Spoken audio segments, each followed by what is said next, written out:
Assalamualaikum warahmatullahi wabarakatuh. Kembali lagi di channel Door in Porial. Ya, baik, pada video kali ini saya akan memberikan tips bagaimana caranya memberikan garis bawah pada kop ya.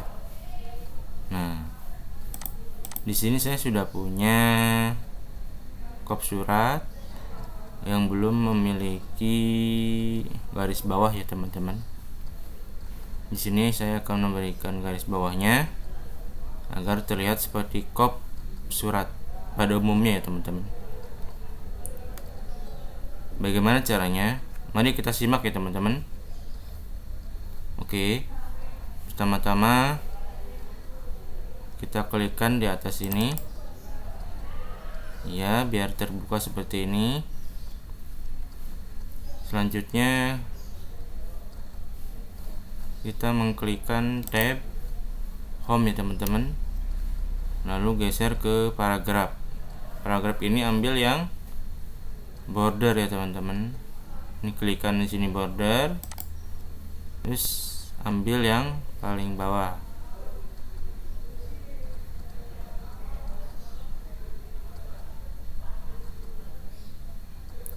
Selanjutnya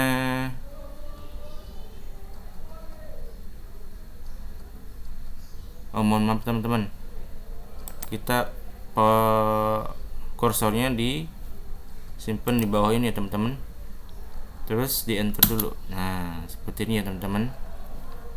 Setelah itu ke tab home, selanjutnya ke menu paragraf dan pilih border yang ini teman-teman.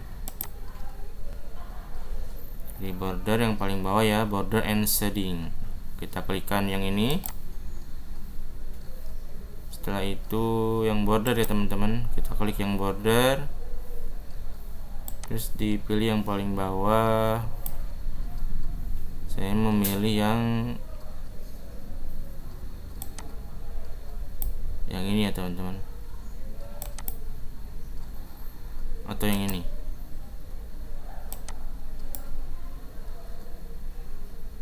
Yang ini teman-teman.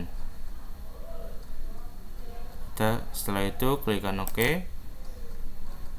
Nah, di sini kita pilih yang atasnya aja ya teman-teman.